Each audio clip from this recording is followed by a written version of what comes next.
Listen carefully. This is an emergency. I'm Captain Brody Torrance. Plane is a by-the-numbers thriller about an airplane that goes down on a war-torn island. The captain and a criminal that he's transporting are forced to work together to save the passengers from the guerrilla soldiers. Look, like I said, this is a by-the-numbers thriller, nothing special, but the action and the drama work well enough to make Plane into a pretty fun trip of a movie. We in LeBron's house. LeBron who? James! How about we throw the party in the King's house? The House Party franchise of the 1990s gets a reboot when two house cleaners try to make some extra cash by throwing a party in LeBron James's mansion. Things don't go smoothly in this not screened for critics comedy. Hello. Hello. What's your name? Otto. Otto? O-T-T-O. I'm Abby. O-T-T-O. And finally, Tom Hanks stars in A Man Called Otto, the story of a grumpy old man who finds a new reason to live when he starts doing little acts of kindness for his new neighbors. Now, it does deal with some tough issues of death, suicide, and loss, but at its heart, this is a syrupy, sweet little charmer. What else would you expect from a Tom Hanks movie? You have to do everything on your own. But guess what? No one can. And that's what's new this week at the movies. I'm Sean McBride, the movie guy. It is, in fact, Friday, and that means time to visit with Sean McBride, the movie guy, and get ready for some viewing options over the course of the weekend. Yeah, it's Friday the 13th. Yeah, I was going to ask, do you have any scary movies then, since it is the 13th? No, it's, well, I mean, one of them may be a little scarier than the Yeah. others, but no, for the most part, it's just a kind of a straightforward, kind of a mediocre batch. You know, these are films like we had this discussion before. If they were really great, they would have been released in time for the holiday movie season. One of the films on this, I don't know why it wasn't. It seems like a perfect Christmas movie, but let's get to that one last. Okay, well, you know, the interesting thing is that happened last week, if you were paying attention to what was happening at the box office. There was a horror movie, if you want to call Megan that, that knocked out the #1 film for the previous couple of weeks, which was Avatar. Yeah, and I like Megan a lot. It was a lot of fun. I don't think it's a great movie by any means, but it's a schlocky, little campy thriller, and sometimes you just have to let yourself go and enjoy that. I thought it was quite enjoyable. I want to see Megan versus Chucky. I want to see the sequel. Come on. I want to see Megan versus Chucky in a dance-off. That might be good. That's the way that would go. Megan wins that one. Yeah, I think you're probably right. Well, let's talk a little bit about what's coming up this week and what we have as options this week. Will Megan remain #1, you think? I think it has a very good shot because none of these films are expected to do a whole lot. Let's begin with House Party because they didn't really show that. Apparently some critics saw it, but none of the Houston folks saw it. So House Party remake of the Kid and Play franchise from the 90s. That's a title I think we all know. Yeah, well, some of us. Well, okay, thank you for pointing out my age. Speak for yourself. Yeah. But this was a very successful movie back in the 90s, and so they're remaking it. There have been 4 of these before, so this is House Party #5. This time it's two guys. They're house cleaners. They're losing their jobs, but they're cleaning LeBron James's house, and they decide, hey, let's throw a party at his mansion, of course, and invite all the friends, make some money, you know, and whatnot. And hijinks ensue. LeBron James is one of the producers on it, so he it looks like in the trailer they makes fun of himself here. But like I say, didn't screen it to us, so I can't really tell you too much about this one. Yeah, well, you can imagine who. I mean, there's a built-in audience for most movies, and they knew who they were going after. And the original House Party was interesting because, I mean, it was Kid and Play, but there was a whole bunch of up-and-coming comics and folks, and it's like, oh, that's the first time we saw Martin Lawrence and whatnot. I don't see anybody that I think is up-and-coming, but quite frankly, in the 90s, I'm not sure I would have recognized some of the up-and-comers. That's true time, too. So anyway, go see it. It's in theaters. And no well-known actors in this one either, you're saying? Well, LeBron James shows up. I mean, but other than that. Yeah. So. Okay.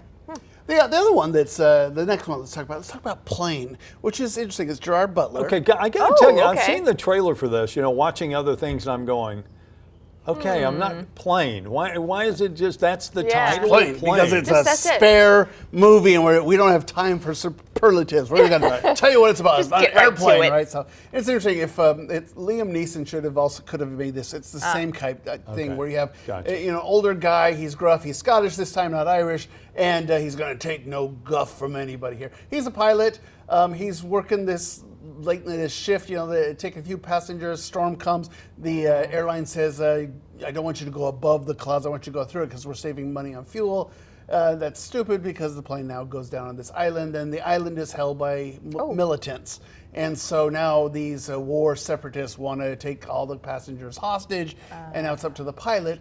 And he was transporting a criminal, extraditing him back to the United States. Well, so it's the pilot and the criminal coming together to save all these hostages and whatnot. Look, it is exactly what it is. There's nothing a spare bare bones thing, but there's nothing special about this one. But I think they do it very well. But it's the same. I mean, that's become Butler's MO, right? I mean, these are the movies he plays in.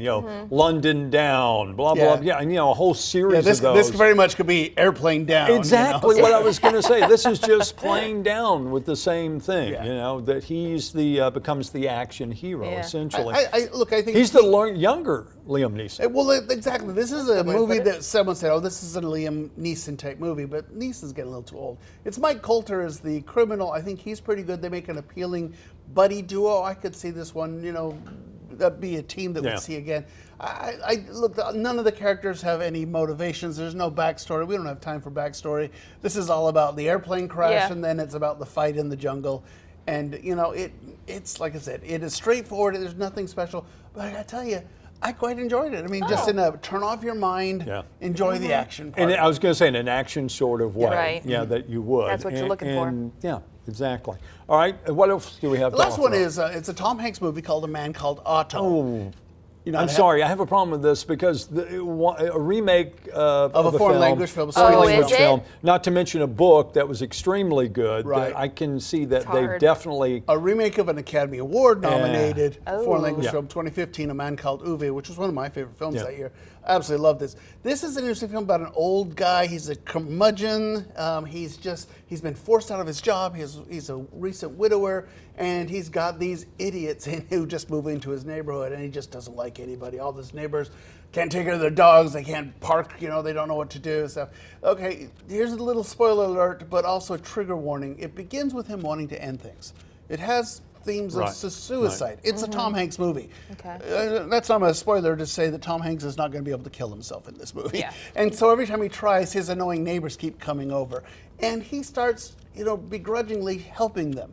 They can't park their car. He helps them park it. They need to borrow an Allen wrench set. He loans them his tools, whatnot. And little by little, he does these small acts of kindness for the family. And the mother repays him with cooking, and it helps that she has two adorable little daughters there. And he kind of learns to go on with his life. And the little acts of kindness, he learns that the important things in life are the community. That's why I think this is a great Christmas movie. I don't know why this wasn't in the holidays. It's so funny as you're talking about it, I'm thinking like, oh, his heart grew 10 sizes. It's like the Grinch that is what you're describing almost, where he kind of gets this whole new perspective on life. I guess when I made the noise, and it's just to me, when you take a movie that's already been, and it's not like it was 20 years ago, 2015, and you Americanize it, and then beyond that, you take a good book and you condense it down and you take the plot elements that were really essential to the book, and they're not in them. In fact, there's nothing about this movie that looks anything like the original book or the original book. There are a couple of new things. There's a real estate subplot, but that goes nowhere. I mean, the new stuff that they've added to update it is like, okay, whatever. It's the basic thing that you saw in The Man Called Uwe. But that being said, I think it still works very well. A lot of people were not going to see that movie because they're not going to read Well, I was going to say, if I could just erase I'm sure it would be fine. Yeah, it's just having that foreknowledge going forward. But I do think, I do think this is a film that will make you tear up. It'll make your heart grow 3 sizes that day. I thought it was a sweet movie. I think if this was a movie that would have played over the holidays, where you really had Avatar, but a lot of underperforming titles, it's a film that families could have gone to see. I think it's a sweet film. And like I say, aside from that issue of it deals with death and loss, the loss of his wife, he's a widower and whatnot. So it does have a couple of serious things, but for the most part, it's Tom Hanks. He's being gruff and grumpy, but there's a Tom Hanks underneath that exterior, and so it's always he's America's cinematic dad, and we love him for that. Certainly has taken some interesting choices lately. I mean, with the Colonel Parker thing for Elvis, and now this one, and the Pinocchio of it also. As well. Interesting. All right, so this week done. what do we have to look forward to? So I'm hoping next week we'll see 2 Academy Award hopeful films. Oh, I'm okay. hoping, Women Talking is going to expand next week, as is The Son, the Hugh Jackman film. And so I hope we'll see that. I do know we have a film called Missing that's already scheduled in our theaters, but I'm hoping for the 2 Academy Awards bait type movies. It just depends on how big they go. And we were talking about the Golden Globes in the break. Well, neither of those films did that much. Right. I mean, Women Talking a little more than The Son. Son's not doing anything. But so we may have a chance for that. But for the most part, not really expecting a whole lot. It's January. This is not the type of the year when people go to the movies. Well, it's not, but it's a very good time if you have not seen some of those Academy Award nominated or will be nominated movies. They're now streaming, so that you can go. You don't have to leave the house if you want to see them. And I'm not sure a lot of these necessarily require huge screens and giant sound systems. Not at all. So. Banshees doesn't, for sure. Banshees doesn't. Fablemans is now available. Everything Everywhere is now available. Tar is available. Yeah. So all of the big ones that, and particularly Tar, that never came here. Right. That'll be nice to be able to see that. And yeah, you're right. You don't really need to see those on a big screen. Matter of fact, the first time I saw Fablemans was on a screen in our. So loud, so we had the subtitles on, but the subtitles were off by about a minute. It was the weirdest experience. It's like, we need to watch this again somewhere. Or it's quiet. So. All right, so there you go. There are your options for the weekend when it comes to viewing, and of course there are lots of things. But there must be 2,000 channels now that you can choose from on any given day, right? But oddly, a week as far as nothing really on streaming this week. Right. Usually, that's true. Yeah. No big releases this week on streaming, but there's still plenty of stuff out there to catch up on for sure.